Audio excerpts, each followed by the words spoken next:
നമസ്കാരം. കൈപ്പേശ്ശേരി ഗോവിന്ദമ്പുരി. നിങ്ങളെ വിശ്വാസികള് അല്ലെങ്കിൽ രക്ഷപ്പെടാൻ ആഗ്രഹിക്കുന്ന, നന്മയിലേക്ക് പോകാൻ ആഗ്രഹിക്കുന്ന, നന്മയിലേക്ക് കയറാൻ ആഗ്രഹിക്കുന്ന നിങ്ങളുടെ ഓരോ ചോദ്യങ്ങളാണ് എന്റെ ഉത്തരങ്ങൾ. നിങ്ങൾ ചോദിക്കുന്ന ഒരു ഉത്തരം പറയുക എന്നുള്ളതാണ് എന്റെ ഒരു ലക്ഷ്യം. കഴിഞ്ഞ ദിവസം എന്നോടൊരാൾ ചോദിച്ചു, തിരുമേനി, ഞാൻ എന്നും പോകുമ്പോ അമ്പലത്തിൽ നാണയം ഒഴിഞ്ഞിടുന്നുണ്ട്, പക്ഷെ അത് എന്തിനാണ് എന്ന് എനിക്ക് അറിയാൻ പാടില്ല. അങ്ങനെ എന്നോട് ചോദ്യം ചോദിച്ചു. അപ്പൊ അതിനെക്കുറിച്ചൊരു സങ്കല്പം പറയാമോ എന്നൊരു ചോദ്യമാണ് ഉണ്ടായത്. നമുക്കറിയാം, നമ്മൾ അമ്പലത്തിൽ പോകുക എന്ന് പറഞ്ഞാല് ഏറ്റവും കൂടുതൽ ഭൗമോർജം ആഗിരണം ചെയ്യപ്പെടുന്ന സ്ഥലം ഏതാണ് എന്ന് ചോദിച്ചാൽ ക്ഷേത്രമാണ്. ഞാൻ നിരവധി തവണ നമ്മൾ സംബന്ധിച്ചോ പറഞ്ഞിട്ടുണ്ട്. ക്ഷേത്രം എന്ന് പറഞ്ഞാൽ രണ്ട് വാക്കുകൾ കൊണ്ടുണ്ടായിരുന്നതാണ് ക്ഷേത്രം. ക്ഷേത്രം എന്ന് പറഞ്ഞാൽ ക്ഷയം. ക്ഷയം എന്ന് പറഞ്ഞാൽ നാശത്തിൽ നിന്ന് ത്രയിപ്പിക്കുന്ന എന്തിനെയാണോ, ഉയർത്തിക്കൊണ്ട് വരാൻ സാധിക്കുന്ന എന്തിനെയാണോ അതിനെയാണ് ക്ഷേത്രം എന്ന് പറയുന്നത്. ഗ്രാമദേവതകളായാലും പരമ്പരാഗതമായി നിൽക്കുന്ന പരദേവതാ സങ്കല്പത്തിലുള്ള അമ്പലങ്ങളാണെങ്കിലും നമ്മുടെ മൂലകുടുംബ ക്ഷേത്രങ്ങളായാലും നമ്മുടെ കുലദേവതാ ക്ഷേത്രങ്ങളായാലും അങ്ങനെയൊക്കെ നമുക്ക് നിരവധി ക്ഷേത്ര ബന്ധങ്ങൾ ഓരോ ഭക്തനും ഓരോ കുടുംബത്തിനും നിരവധി കാണപ്പെടുന്നുണ്ട്. നമ്മൾ അതാത് സങ്കല്പത്തിൽ അതാത് ദേവന്മാരെ നമ്മൾ ദർശിക്കുകയും പ്രാർത്ഥിക്കുകയും നമ്മൾ തൊഴുകയും ചെയ്യുന്ന എന്താണെന്ന് വെച്ചാൽ നമുക്കൊരൊറ്റ ഉദ്ദേശം മാത്രമേ ഉള്ളൂ. നമ്മളെ കഷ്ടപ്പെടുത്തല്ലേ, നമ്മളെ ദുരിതം അനുഭവിപ്പിക്കല്ലേ, നമുക്ക് വേണ്ട അനുഗ്രഹകര തരണേ. അതിനാണല്ലോ നമ്മളെല്ലാം. ഒരാള് പോലും കാര്യം നമ്മൾ പറയും ലോകാസമസ്ത സുഖിനോ ഭവന്തു, ലോകം മുഴുവൻ നന്നാവട്ടെ എന്നൊക്കെ ആത്മകഥ ഒക്കെ പ്രസംഗത്തിലൊക്കെ നമുക്ക് പറയാമെങ്കിൽ പോലും നമ്മൾ പലരും നമ്മുടെ കുടുംബത്തിലെ ദുരിതങ്ങൾ മാറാനും സങ്കടങ്ങൾ മാറാനുമാണ് ക്ഷേത്ര ദർശനങ്ങൾ. അല്ലെങ്കിൽ നമ്മുടെ പരമ്പരയ്ക്ക് ഏറ്റവും നന്മയുണ്ടാകുന്ന അവസ്ഥ ഉണ്ടാകാനാണ് നമ്മൾ ക്ഷേത്രത്തിൽ പോകുന്നത്. അല്ലെങ്കിൽ എന്തെങ്കിലും ദുരിതങ്ങളോ സങ്കടങ്ങളോ ശത്രുപീഠകളോ കർമ്മദോഷങ്ങളോ ജാതകദോഷങ്ങളോ ഉണ്ടെങ്കിൽ അത് മാറുക എന്ന ലക്ഷ്യം വെച്ചാണ് ഓരോരുത്തരും ക്ഷേത്ര ദർശനം. അല്ലെങ്കിൽ നമ്മൾ ചെയ്യുന്ന പ്രവൃത്തിയുടെ സ്ഥിരത, ഇനിയും ആ സ്ഥിരത നിലനിർത്തിക്കൊണ്ട് ഉത്തരോത്തര അഭിവൃദ്ധി പ്രാപിക്കുക എന്നൊരു ലക്ഷ്യമാണ് ക്ഷേത്ര ദർശനത്തിലൂടെ നമുക്ക് വരുന്നത്. അപ്പൊ നമ്മള് കാര്യം ഭഗവാനെ ദർശിക്കുന്നുണ്ടെങ്കിലും നമ്മുടെ ജീവിതത്തിലുള്ള മുമ്പോട്ടുള്ള ലക്ഷ്യത്തിലേക്കുള്ള നമ്മൾ മുൻപോട്ട് നടക്കുന്ന ആ ഗമനത്തിന് നമുക്കൊരു വിഘ്നങ്ങളും വരാതെ നന്മയുടെ ഐശ്വര്യത്തിന്റെ വിത്തുകൾ നിറഞ്ഞ ഒരു വഴി നമുക്ക് കാണിച്ചു തരാൻ വേണ്ടിയാണ് ഭഗവത് സ്വരൂപത്തെ നമ്മൾ പ്രാർത്ഥിക്കുന്നതും നാമം ജപിക്കുന്നതും അതിലേക്ക് പോകുന്നതും. അപ്പൊ ഈ പറഞ്ഞ പോലെ തന്നെ ഓരോ വ്യക്തികൾക്കും ഒരുപാട് കഷ്ടപ്പാടുകൾ കൊണ്ട് നിറയുന്ന ഒരുപാട് ജനവിഭാഗങ്ങൾ ഉണ്ടാവും, ഒരുപാട് സങ്കടങ്ങൾ ഉണ്ടാവാം, ഒരുപാട് ദുരിതങ്ങൾ ഉണ്ടാവും. അപ്പൊ അവർക്കൊക്കെ പെട്ടെന്ന് ഒരു ഫലപ്രാപ്തിയിലേക്ക് എത്താൻ പറ്റുന്ന ഒരു സൂത്രവാക്യം കൂടിയാണ് ഈ നാണയം തലക്കുഴിഞ്ഞിടുക എന്ന് പറയുന്നത്. നാണയം തൊലിക്കഴിഞ്ഞിടുക. കാരണം പറഞ്ഞാൽ അതൊരു എന്താ പറയുക, ഒരു ആവാഹന സങ്കല്പം പോലെ തന്നെയാണ്. മനസ്സിലാവുന്നു. നമുക്ക് നമ്മുടെ ദുരിതങ്ങളെ സമർപ്പിക്കാൻ പറ്റുന്ന സ്ഥലം ക്ഷേത്രം മാത്രമേ ഉള്ളൂ.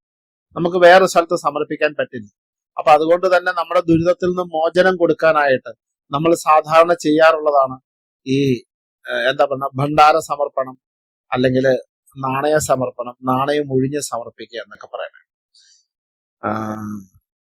അപ്പൊ അത് സാധാരണഗതിക്ക് നമ്മൾ പല ക്ഷേത്രങ്ങളിലും ചെല്ലുമ്പോൾ ഒരു നാണയം എടുത്ത് ഒറ്റക്കട്ട വട്ടം വരച്ചു നേരെ ആ ഭണ്ഡാരത്തിലേക്ക് എറിഞ്ഞു, ആൾ ഓടിപ്പോയി. അപ്പൊ എന്തിനാണെന്നോ തലക്കുഴിയണത്, എന്തിനാണോ എറിയണേ, എന്തിനാണോ സമർപ്പിക്കണേ, ഇതൊന്നും ആ ചെയ്യുന്ന ആൾക്കും അറിയത്തില്ല, കാണുന്ന ആൾക്കും മനസ്സിലാവില്ല. അപ്പൊ അതിന്റെ തൊട്ട് പുറകെ വന്ന ആള് അതുപോലെ തന്നെ ചെയ്തു. ഒരാൾ ചെയ്യുന്നത് എന്താണോ അതിങ്ങനെ നോക്കി നിന്ന് പിന്തുടരുന്ന ഒരു അവസ്ഥ എങ്ങനെയാണ്. അദ്ദേഹം വട്ടം ചുറ്റി, ഞാനും വട്ടം ചുറ്റിച്ചു. മനസ്സിലാവുന്നുണ്ടോ? അപ്പൊ അങ്ങനെയാണ്. അപ്പൊ ഈ കഴിഞ്ഞ ദിവസം ഒരാൾ ഈ പറഞ്ഞ പോലെ നല്ല തിരക്കിനിടയ്ക്ക് തൊഴുതുപോയി. അപ്പൊ ശ്രീകോവിലിന്റെ നടയുടെ തൊട്ട് മുമ്പിൽ ഒരു ബലിക്കല്ല് ഇരിപ്പുണ്ടാകും. അദ്ദേഹം ഈ ബലിക്കല്ലേല് ആ നാണയം താഴെ വീണ നാണയം എടുത്തു, എന്നിട്ട് ആ ബലിക്കല്ലെ ചവിട്ടിയൊന്ന് സംശയിച്ചു തൊട്ടുതോടെ തൊഴുതു. പിന്നെ വന്നവരൊക്കെ ആ നാണയം കൊണ്ട് ആ ബലിക്കല്ലെ തൊട്ടിട്ട് നാണയം ഭണ്ഡാരത്തിൽ സമർപ്പിച്ചു.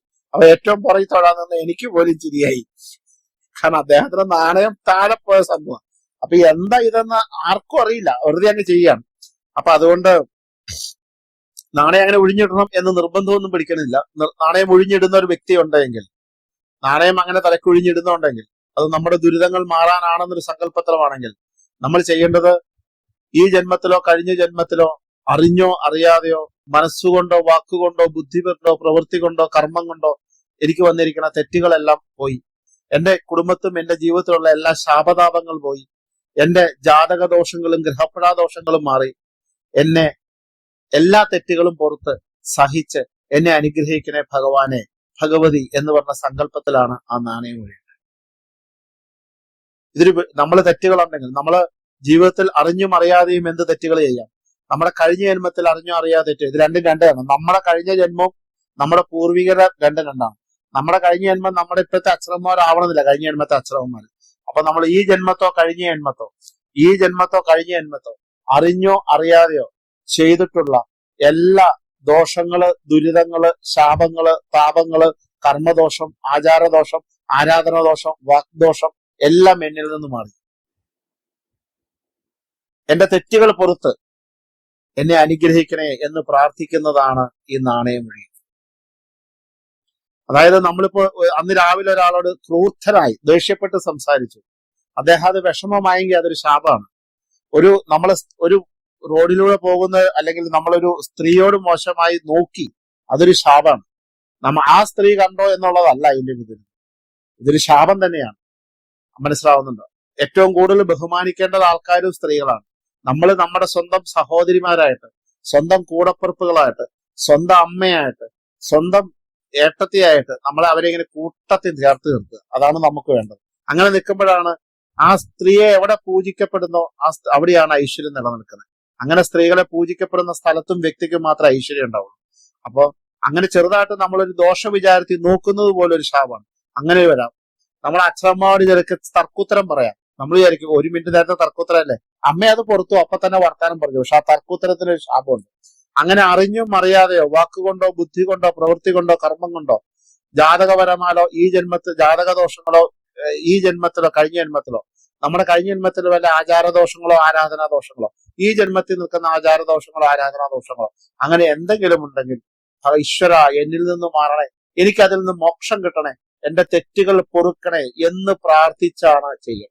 ആ പ്രാർത്ഥനയാണ്, പൊറുക്കാൻ വേണ്ടിയുള്ള ഒരു പ്രാർത്ഥനയാണ് ഒരു മനുഷ്യനാകുന്നത്. ശരിക്ക് നമ്മളൊക്കെ എന്താ പറഞ്ഞ സസ്യവർഗവും മൃഗങ്ങള് അങ്ങനെ 2 വർഗങ്ങളാണ്. ഈ മൃഗങ്ങളിൽ ഇരുകാലികളായി നിൽക്കുന്ന മനുഷ്യനെ ബുദ്ധിയുടെ രൂപത്തിൽ സഞ്ചരിപ്പിക്കുമ്പോൾ അവന്റെ പ്രവൃത്തികളും ബുദ്ധികളും ചിന്തകളുമാണ്. ആ ചിന്തകളിൽ എന്തെങ്കിലും തെറ്റുകൾ വന്നാൽ അത് നമ്മൾ സാഷ്ടാംഗം നമസ്കരിച്ചിട്ട് ഈശ്വര എന്നോട് പൊറുക്കണേ, എന്നോട് എന്റെ തെറ്റുകൾ ക്ഷമിക്കണേ, എന്നെ ആ തെറ്റുകളിൽ നിന്ന് മോചിതനാക്കണേ, എനിക്ക് നല്ല ബുദ്ധി തരണേ എന്ന് പ്രാർത്ഥിക്കുമ്പോഴാണ് ഈ മൃഗങ്ങളിൽ നിന്ന് വിവേകമുള്ള വ്യക്തിയായിട്ട് ഒരു മനുഷ്യൻ മാറുന്നത്. ചെയ്ത തെറ്റുകൾക്ക് ക്ഷമ യോജിക്കുമ്പോഴാണ് നമ്മൾ വിവേകശാലികളാണ്. തെറ്റുകളെ എതിർക്കുമ്പോഴല്ല, ആ തെറ്റിന് നമ്മൾ മനസ്സുകൊണ്ട് ക്ഷമ ചോദിക്കുമ്പോഴാണ് വിവേകമുള്ളവനാണ്, വിവരമുള്ളവനാകുന്നത്, അവൻ കേമനാകുന്നേ, അവൻ മിടുക്കനാകുന്നേ, അവൻ മനുഷ്യനാകുന്നത്. അവന്റെ ഉള്ളിലെ ഈശ്വരനാണ് ഏറ്റവും കൂടുതൽ പ്രകാശിക്കപ്പെടുന്നത്. വൈരാഗ്യത്തിന്റെ വിത്തുകൾ പാകി നിൽക്കൊണ്ട് ഞാൻ ചെയ്യുന്ന അധർമ്മങ്ങളെല്ലാം ധർമ്മങ്ങളായി നടിച്ചുകൊണ്ട് നിൽക്കുന്ന ഒരാൾക്ക് പോലും, ഒരു വ്യക്തിക്ക് പോലും ഈശ്വരൻ അവന്റെ മനസ്സിൽ കുടിയാറില്ല. അപ്പൊ അതുകൊണ്ട് തന്നെ നമ്മളെ എന്തെങ്കിലും ഉണ്ടെങ്കിൽ അതെല്ലാം അന്ന് വൈകുന്നേരം കിടക്കുന്നതിന് മുമ്പ് എനിക്കൊക്കെ ഒരു തെറ്റ് പറ്റിയിട്ടുണ്ട് ഭഗവാനെ, ആ തെറ്റിൽ നിന്ന് എന്നെ മോചിപ്പിക്കണേ എന്ന് പ്രാർത്ഥിച്ച് കിടക്കാണെങ്കിൽ നമുക്ക് തെറ്റുപറ്റും. നമ്മളെല്ലാം മനുഷ്യരാണ്. ആ തെറ്റ് പറ്റിയിട്ടുണ്ട് ഭഗവാനെ മോചിപ്പിക്കണേ, മോക്ഷത്തിലേക്ക് കൊണ്ടുവരണേന്ന് പ്രാർത്ഥിച്ച് കിടക്കാനുള്ള ഒരു മനസ്സുണ്ടാവുമ്പോൾ അവിടെയാണ് ഈശ്വരൻ പ്രസാദിക്കുന്നത്. അത് തന്നെയാണ് നാണയം ഉഴിഞ്ഞ് നമ്മൾ നടക്കൽ സമർപ്പിക്കുമ്പോൾ നമ്മൾക്ക് കിട്ടേണ്ട പ്രാർത്ഥന. ഓരോ നാമജപാദികൾ കഴിഞ്ഞാലും നമ്മൾ സങ്കല്പിക്കേണ്ട പ്രാർത്ഥന ഇതാണ്. ഓരോ ദിവസവും അവസാനം കിടക്കാൻ പോകുമ്പോൾ നമ്മൾ പ്രാർത്ഥിക്കേണ്ട പ്രാർത്ഥനാ സങ്കല്പം ഇതാണ്. ഓരോ ദിനവും അവസാനിക്കുമ്പോൾ നമ്മൾ പ്രാർത്ഥിച്ച് ചെയ്ത തെറ്റുകൾക്കൊക്കെ ക്ഷമ പറഞ്ഞ് പുറത്തു പോകുമ്പോൾ പൊറുക്കണേ എന്ന് പ്രാർത്ഥിക്കുമ്പോഴാണ് ഓരോ ദിവസവും നമ്മൾ അവസാനിപ്പിക്കേണ്ടത്. ഏത് കീർത്തനങ്ങൾ ജപിച്ചാലും ഇത് നമ്മൾ ഈ പ്രാർത്ഥനാ സങ്കല്പം വേണം. ഞാനാണ് കേമൻ എന്ന് വിചാരിച്ച് കീർത്തനങ്ങൾ ജപിച്ചാലോ, ഞാനാണ് കേമൻ എന്ന് വിചാരിച്ച് നാമം ജപിച്ചാലോ ഒരു ഫലവും കിട്ടില്ല.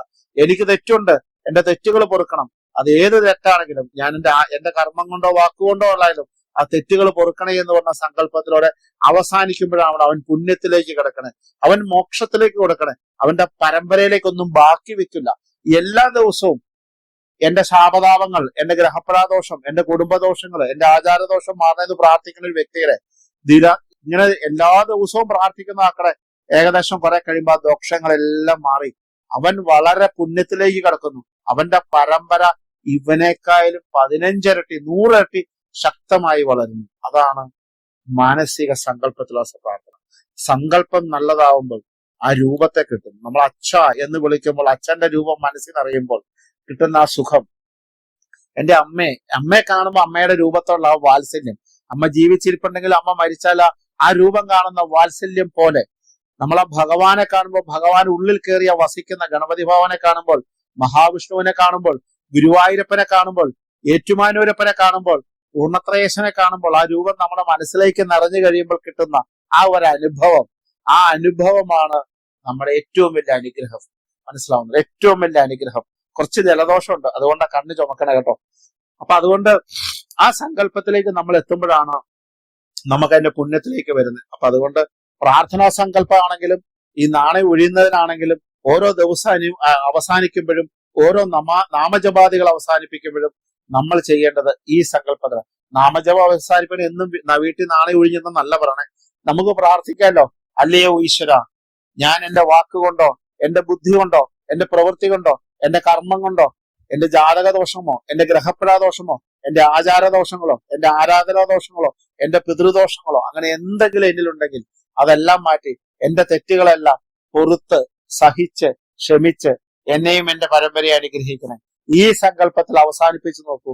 അതിന്റെ ഭയങ്കരമായി നിൽക്കുന്ന വ്യത്യാസമാണ്, ഗംഭീരമായ വ്യത്യാസമാണ്. ഇത് കഴിഞ്ഞാൽ ഉടനെ തന്നെ തെറ്റ് ചെയ്യാനുള്ള മാർഗമല്ല ഇത്. ഓരോ ദിവസവും തീരുവാണെന്ന് വെച്ച് പിറ്റേ ദിവസം തെറ്റുകൾ അങ്ങനെ പ്രാർത്ഥിച്ച് നമ്മൾ തെറ്റുകൾ ചെയ്യാതിരിക്കുകയും ചെയ്ത തെറ്റുകൾക്ക് പരിഹാരം പ്രാർത്ഥിക്കുകയും ചെയ്യുമ്പോഴാണ് നമ്മൾ ഏറ്റവും കൂടുതൽ ദൈവത്തിന് ഇഷ്ടപ്പെടുന്നാവുന്നത്. അവിടെയാണ് ശരിക്കും ശ്രീലക്ഷ്മി വിരാജിക്കുന്നത്. ലക്ഷ്മി ദേവിയുടെ അനുഗ്രഹം വരുന്ന അവിടെയാണ്. ഭഗവത് സ്വരൂപങ്ങളെല്ലാം ഇഷ്ടപ്പെടുന്ന അപ്പോഴാണ്. ഇഷ്ടപ്പെടുന്ന വ്യക്തിയായിട്ട് മാറുന്ന ഭക്തർ മാത്രമേ ഇഷ്ടങ്ങൾ നടക്കുകയുള്ളൂ. ആ ഇഷ്ടത്തിന് വേണ്ടി ദുഷ്ടതകൾ നമ്മളിൽ നിന്ന് മാറ്റുക. നമസ്കാരം. ഗോവിന്ദം വരി.